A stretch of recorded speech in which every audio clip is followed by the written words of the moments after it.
Welcome back to my video, and today we will be doing my monthly collective makeup review.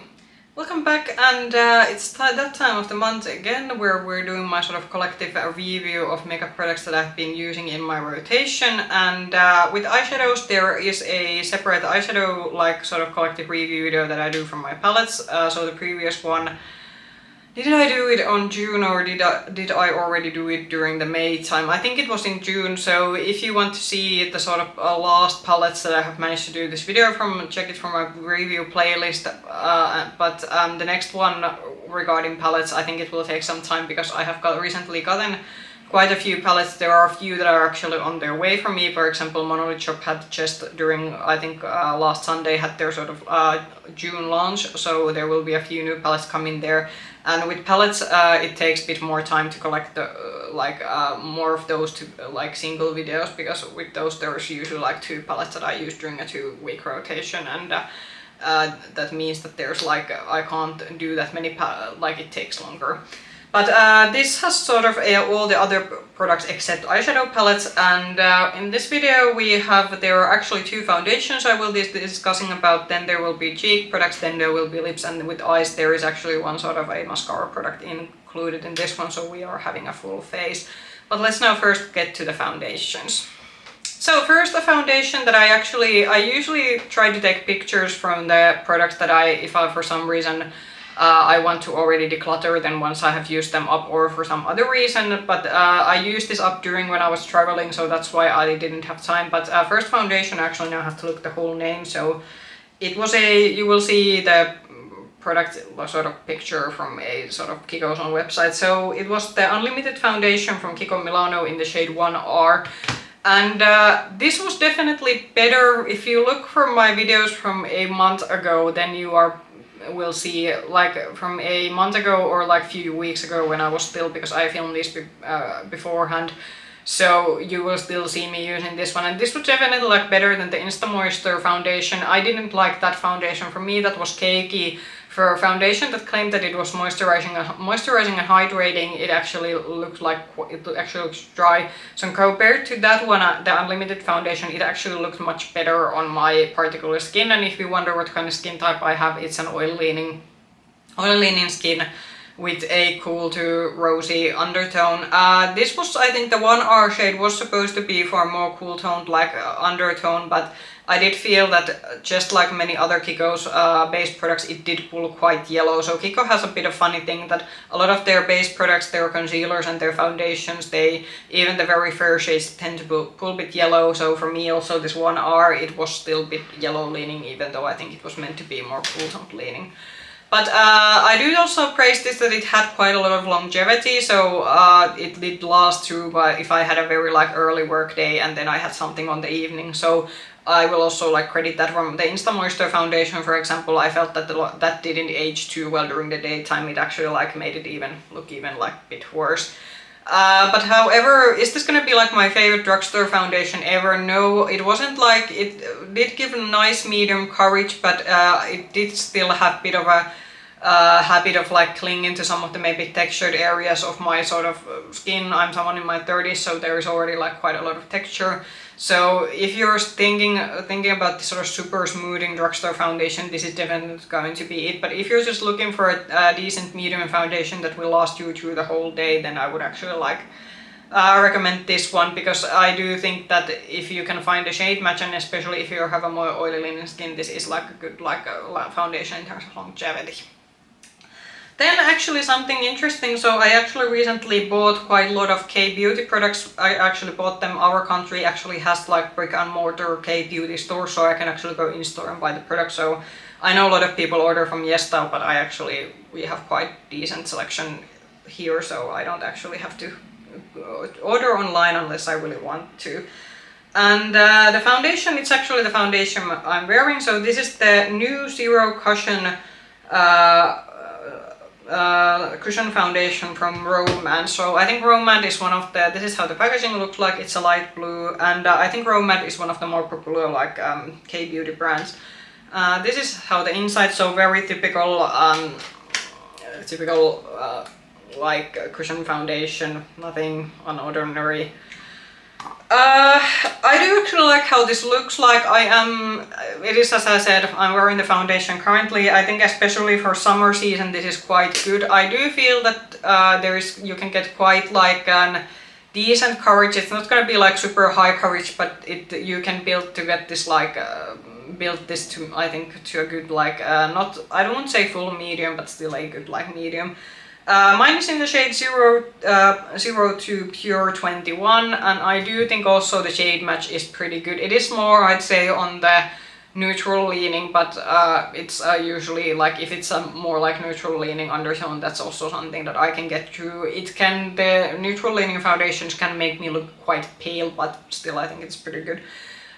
This isn't like a lot of these cushion foundations, because I was like browsing the store and seeing, and a lot of them are like advertising themselves as being a glowy foundation, and for someone who like, I'm in my 30s, so the super matte foundations also don't suit me, but if it's a super glowy foundation, because of the oily leaning like side of my skin, also like if it's like too glowy, then it's gonna start looking pretty terrible quickly. But with powdering, this is actually something that it is on the glowier side, but it's not like sparkly or something that's like looks very slick immediately when you apply it. And I do actually think this is one of those foundations that it actually starts looking a bit better during the daytime. So this is actually a bit funny that when you initially apply this, and especially after putting powder on this one, it initially looks maybe a bit like, let's see how this is gonna go.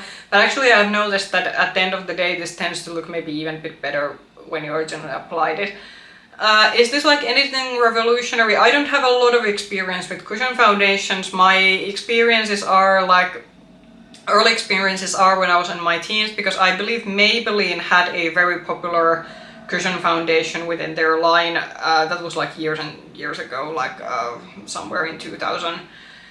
In the like 2010s, 2009. So Maybelline had a cushion foundation that was very popular. I don't think they have it anymore, but that's like my previous experience, how I was coming from, where I was coming. But I still think that I would actually recommend, if you're thinking, this was decently priced, this was a bit over.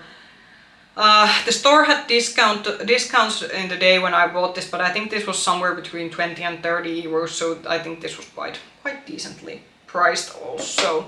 But yeah, those were all the sort of base products that I had, and now let's move to the cheek products next. Okay, so cheeks, and we have quite a lot. Let's first go to, I think, contouring products, and we have actually two.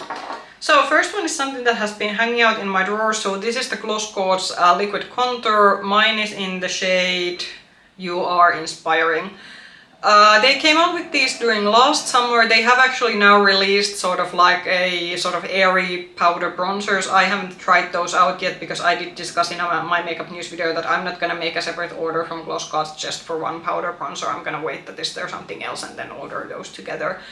However, regarding this liquid contour, I actually have it today. Not so sure how visible that is on the camera. It is a bit, even though this I think was meant to be the contour shade for those with light and fair skin tone, but these do pack a punch. So maybe if you are buying this, be aware that maybe unlike the Glossgods blushes that are a bit more on the buildable side, but these tend to be quite like punchy. So if you want to start out lighter, then maybe try out, put a first one dot on your cheek and see how do you like the coverage, and then reapply, because with these ones I know that if you put like a 3 dots, it's quite easy to go a bit heavy-handed with this one. This is not as cool as I would have preferred my contour shades to be. This is actually more on the brown yellow leaning side, but it is still, I think it still like works for me. But just also something aware that if you're looking for something super cool, and they actually do have like, they had contour shades and bronzer shades within this like liquid sort of contour bronzing like line that are in this kind of tube. But I did check that this is like supposed to be the like contour version that is supposed to be a bit on the more cooler toned side. But in terms of formula, very easy to work with, blends very nicely, but just be aware, even the like fair and light shades, these do pack quite a punch to them. Then something that I did discuss in my sort of recent makeup declutter, that if you're looking for a good smooth stick contour, buy this one. So this is the Kiko Milano's Gold Reflection Sculpt and Highlighting Face Stick. And so this is a product that I half like and half don't like, but because the other half I like so much, I'm willing to forgive the other side that I don't like. So that contour shade, which is this one. So mine is in the shade 01, which is the fair, meant to be the fair. These come in 3 shade variation, and this is the like smoothest.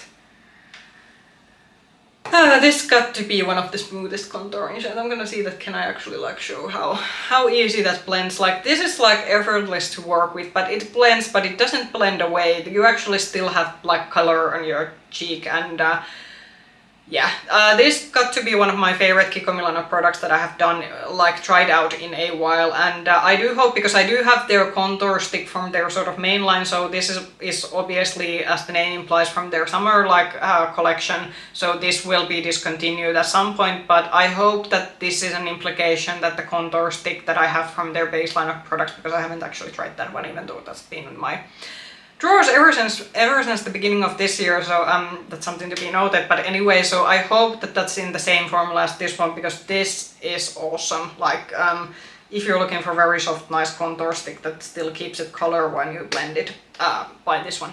Unfortunately, what I don't like, the highlighter, I kind of guessed it already when I got this, that the highlighter in this and this is probably gonna be my favorite, and I was right.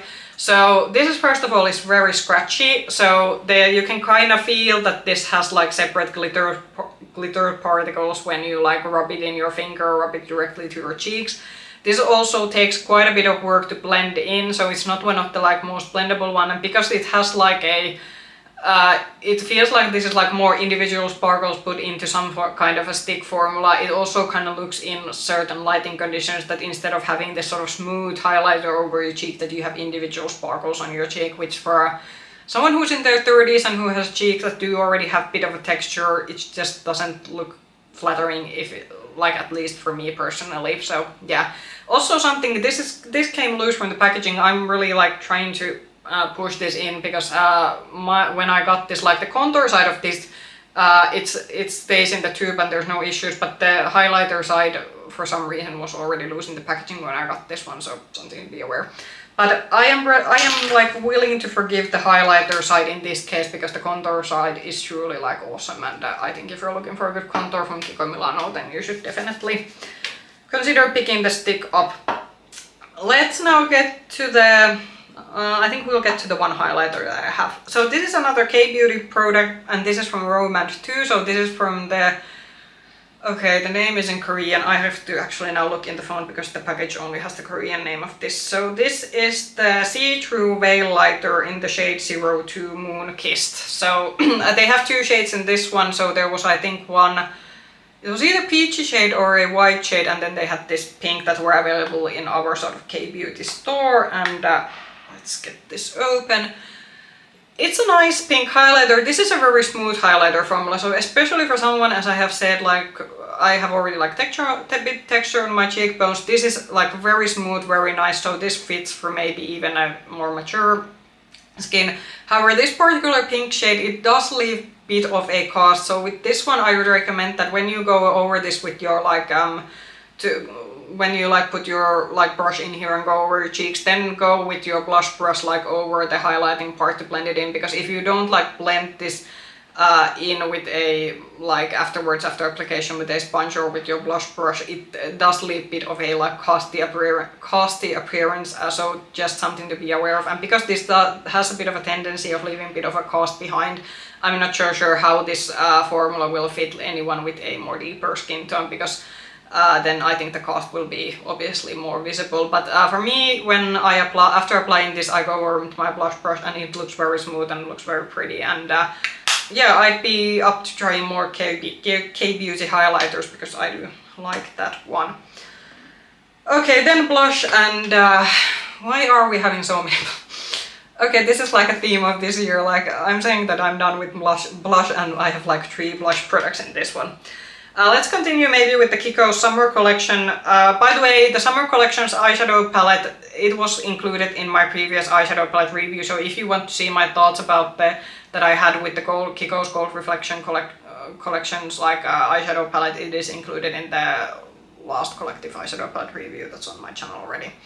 But let's get to the blush. So this is the 02 Sun-Kissed Coral, and first thing that I said, and if you watched my cheek product declutter that's already up on my channel, I said that this isn't coral, this is pink. So I don't know why they named this shade Coral, because they actually do have I checked on the website when I was making this order, there is actually a more orangey shade within this blush line, so I don't understand why this is called Coral, because it's obviously not.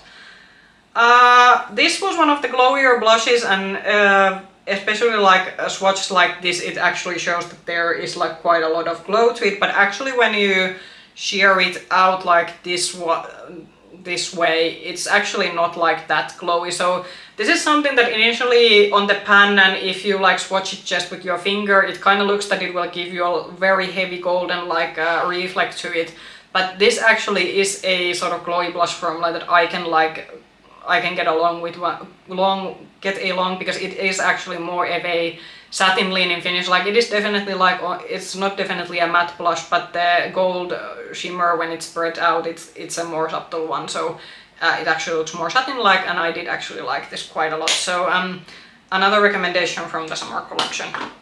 And where is my makeup wipe, because my hand is then something that is definitely on the glowy side of glowy blushes. So this is the Fenty Beauties from Fenty's summer collection. So this is the, what was the shade now? Hot Cheeks.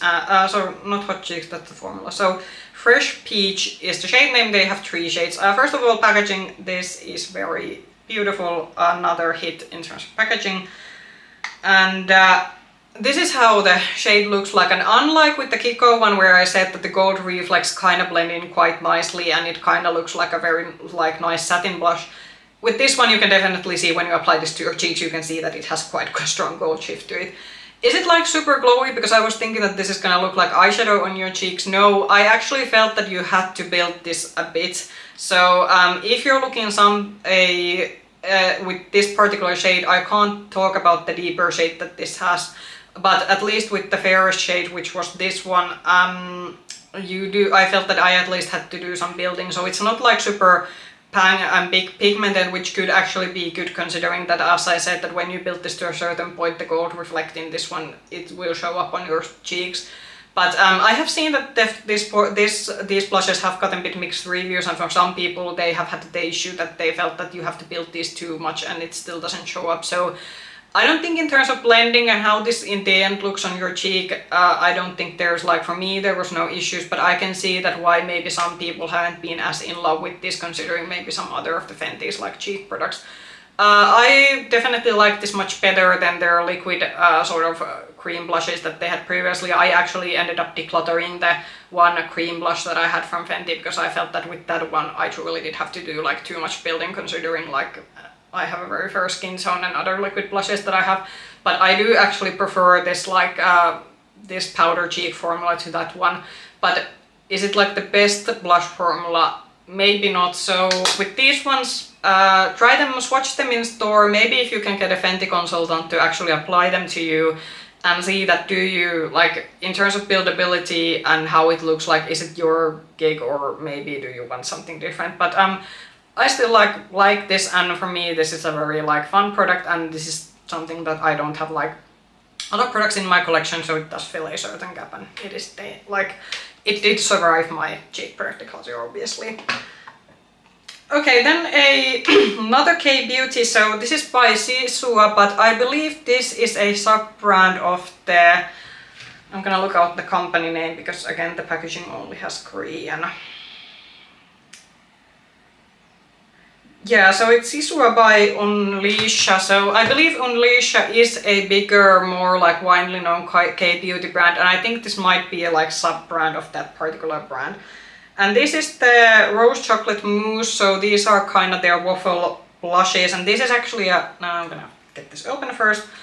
So these are cream blushes. It has like very, how should I describe this? It is not the most pigmented, it is a bit more, I'd say, like harder pressed, and you do have to like, I use a dense blush brush with this one, and what I do like, how I like to apply is that I really like press the blush brush quite hard in the pan, and then I sort of dab it over. This is a formula that blends like pretty well, and I do like, it is a bit like, how should I say, it is a bit different kind of a cream blush formula that I have in my collection, but I do actually like, first of all, I do like the shade, and I do like how easily this blends with, but I think that if you really want to get the maximum pigment out of this one, then I would use the technique that with a dense blush brush, I would like press the brush quite hardly in to get the sort of pigment level and then go over your cheeks. If you want a more subtle like look with this one, you can definitely get it, for example, just using your fingers, or then just maybe taking a bit with a makeup sponge to have a more sheer application, because I do know that the Korean makeup style, it is quite different from what European consumers sort of like, so I can understand that why these cream products, they might not be as punchy and pigmented as, for example, with some Western brands. But if you find these in your K-beauty retailers, or you want to order these from YesStyle, I would like recommend this one. This is quite fun, and I do like the shade and the formula. It's a bit different, but I actually do like how this looks on cheeks. Very smooth and very nice. Yeah, so we had the cheeks, and now let's move to lip products, and there are quite fair bit of them. Okay, so with lips, there were actually some lips that I was pretty happy that were products that have been sort of hanging out in my drawers and are part of my project of trying out stuff that I didn't manage to try during last year, so good for me. Let's maybe continue first with some of the summer collections we've been showing. So first is this one. So again, this is from the Kiko's Gold Reflections Summer Collection, and this is in the shade, there are 3D Hydro glosses in the shade, oh god, it only has 01. So this is in the shade 01, but in their limited edition 3 glosses, but you will find it in the description box, the whole shade name, because again, Kiko doesn't print the shade names, they just sometimes put the numbers.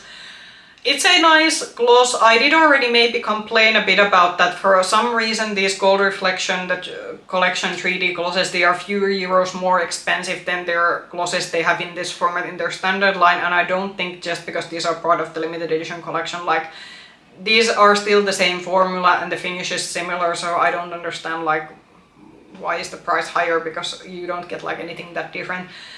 This is like lilac gloss, and you can actually do see a bit of the blue reflex this has, so if a super cool toned lip gloss is not your thing, I would maybe recommend some of the other shades. In terms of formula, same good formula that the other 3D glosses are, so nothing like new in terms of that one. And if you want to like get one of the shades like, and you have liked this formula before, then it's a recommendation, but if you aren't a cool toned gloss lover, then I would skip this one.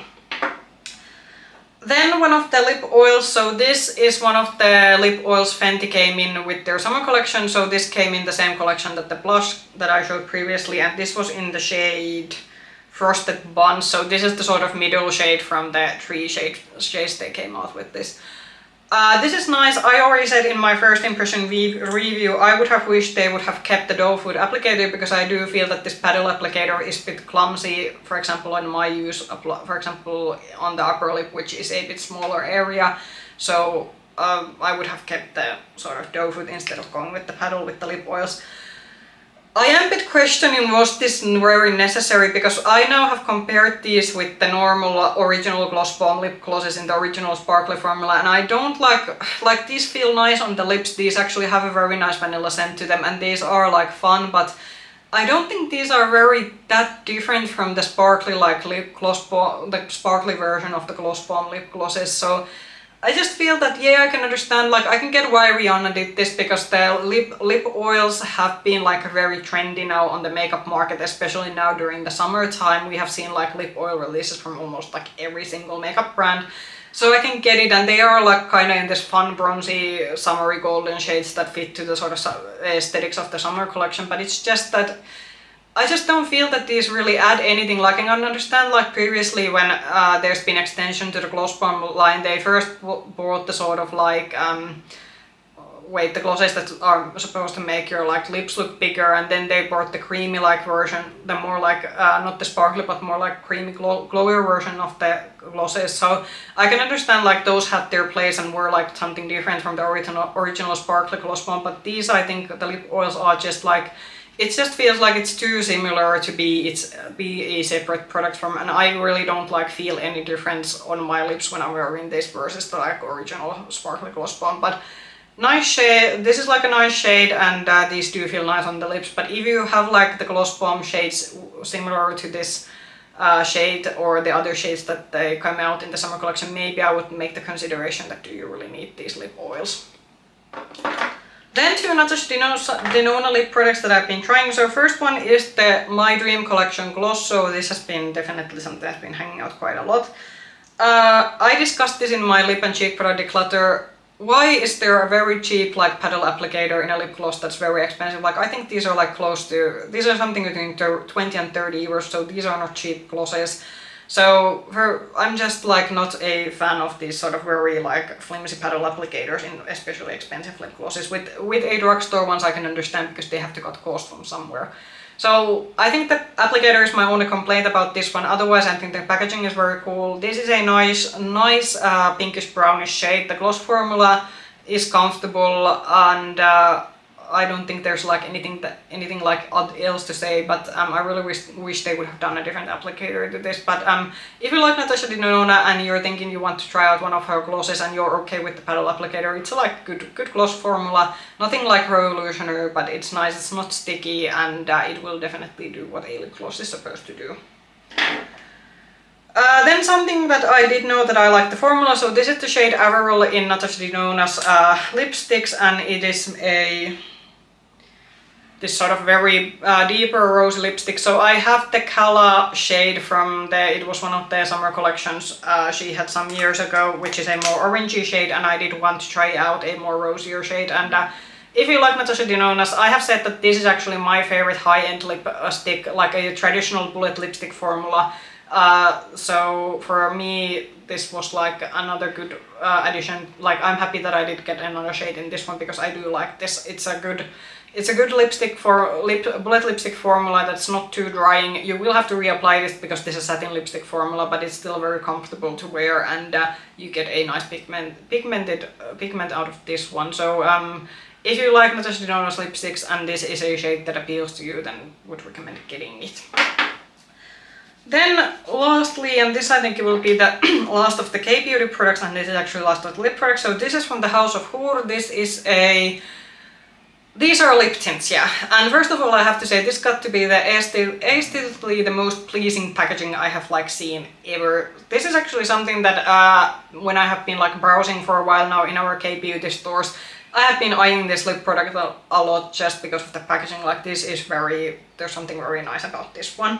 So this is in the shade Ginger, and this is actually quite a fun shade. So initially when you sort of get it out of the packaging, it kind of looks like almost a, how should I describe this? It kind of looks like a light pinkish shade, but actually when this dries down, it is more on the like orange, like milky orangey side. So in terms of shade, this is pretty unique in my collection. Now, how is this formula like? So this is one of those formulas where it initially feels very glossy on your lips and there is a gloss layer, but it will leave tint underneath. So the gloss layer it will wear off during the daytime when you eat and when you drink, unless you reapply this, and then you will still have a pretty like nice pale orange tint on your lips. Something that maybe, because this is still meant to be an opaque and not a sort of gloss formula, but a opaque formula, I do feel that the applicator is a bit like on the small side. I did feel that I did have to go over quite many times with this applicator on my lips during the daytime to sort of get the even sort of color layer onto my lips. But if you can get over the maybe bit flimsy applicator with this one, and you are someone who likes these sort of Korean gel lip tints, then this is something that I would actually recommend. And the sort of lip tint layer, because I did actually, like for example, comparing the Essence lip tint, which is a Western like version obviously from a lip tint, with that one I felt that it got drying on your lips quite quickly, especially after the gloss layer like wore off. However, with this one I did feel that even though the gloss layer wears off, it does take some time. Like if you wear this the whole day through, it will starts to like feel drying at some point. But with this one, it didn't like immediately after the gloss layer like wore off, it immediately didn't feel like that, oh god, my lips are like so dry. So this is actually I think a more like from the comfortable side in terms of these sort of lip tint formulas that I have tried recently. But yeah, those were all the lip products, and now lastly we will go through the sort of only mascara product that I had for this review. So the only sort of mascara, and this is actually a Lash primer, is this one. So this is the sort of deluxe mini that I've been using now. I'm gonna actually say because Dior has 2 of these in their line. So what was this called? Yeah, so this is the Dior 3D Maximizer. I have seen that they have also lash primer that is called the 4D Lash Maximizer, but this is the 3D version, and I'm gonna just show that quickly. And I think my thoughts from the first impressions, they haven't really changed a lot from this one. So first of all, the brush bit too thick for my taste. I have a bit of a smaller eye shape, so when a brush is like this thick, it is a bit hard to like apply. However, because this is meant to be a white lash primer, it doesn't like with this one it's not such a big issue, because if this would be a blonde black mascara then we would have issues because it most likely would be messy to apply, but because this is meant to be a premium product and it's white, it's I can deal with the one size. I still feel that with this one, like, this does help with the lift of my lashes and with the sort of like building up my mascara a bit quicker than if I would wear a mascara without this one. So with this one I have been using the Fenty Hella Thick mascara that I have used before previously, which I knew what kind of finish it would give without this one. But is this still something, like, considering, like, I looked at the price of this and full size of this cost I think somewhere around 40 euros, and 40 euros for a product that is not my standalone mascara, because with this one, unless you want to do the white mascara, which can be quite trendy for some occasions, but if you want your traditional black mascara, I feel that for 40 euros, if I pay that much for a mascara product, then it should do like everything for me. So while it's nice because I got this as a gift with purchase when I was making a Dior purchase from our local department store, like, it was nice that I got to try this, but this is not something that I will go and buy a full size of, because I feel that a normal good mascara should give the length and buildability for me, and I should not have to use an extra product, especially if it's like this expensive. I do know that there are like less expensive lash primers available on the market, but for me, this is just a product that I know that I will never buy a full size of. But if you are a Dior fan and want to spend the money for, and you're thinking that what kind of finish this will get, this will primarily help with the sort of lift and length, lift and how quickly sort of your mascara builds to your lashes. But for me, this is just a bit like an unnecessary step, but I will just use this up because I have the deluxe mini of it, and then I won't be like, definitely not something I will be buying in full size. But yeah, that was the last product of the review video, and let's now get to the outro. So, as a conclusion, I do say that it was a pretty good month in terms of like, or a few weeks has been with makeup products. There were some, of course, that have been also like tried out more than a few weeks ago. I do say that maybe winners of this month, well, the K-Beauty products, those were like, I think all of those like I've been liking. There is a palette, K-Beauty palette that I'm trying out currently, that I did get with the same purchase, and you will see it will appear later in the collective eyeshadow palette review when I have gotten to try out enough palettes. But so far I'd say that I can now understand maybe why K-Beauty has been hyped, because at least the products that I have got, K-Beauty products that were included in this review video have been quite good. Also, I do say that some of the summer collection stuff, the Kiko summer collection stuff generally has been really good. I can spoil a bit that if you don't want to go and watch what did I think about the eyeshadow palette that I got with the other Kiko Gold Reflection collection stuff. The eyeshadow palette was, I think, the only one that I didn't like that much, and I actually, if you watched my eyeshadow palette declutter video, which is also up in my channel, if you have watched that, you do know that I did declutter actually the eyeshadow palette. So surprisingly, because usually the eyeshadow palettes are my favorite part of the makeup, but surprisingly from the Kiko summer collection, all the other stuff seems to be like much better than, or at least personally work for me compared to the palettes. But yeah, I'd say altogether, like, there wasn't like any super bad products, like maybe, yeah, the Kiko, well, not the Kiko foundation also that I used up a few weeks ago, like, that was also like, it was a decent foundation, but I don't think there was like anything super bad at this time on my review video, because I would have certainly like told so if there was. But anyway, if you liked this video, push the like button, subscribe to the channel, and ring the bell button if you want to get notifications from my future videos. You can also find me with the same nickname, Makeup Hedgehog, on Instagram. I hope I'll be seeing you in another video soon. Bye bye!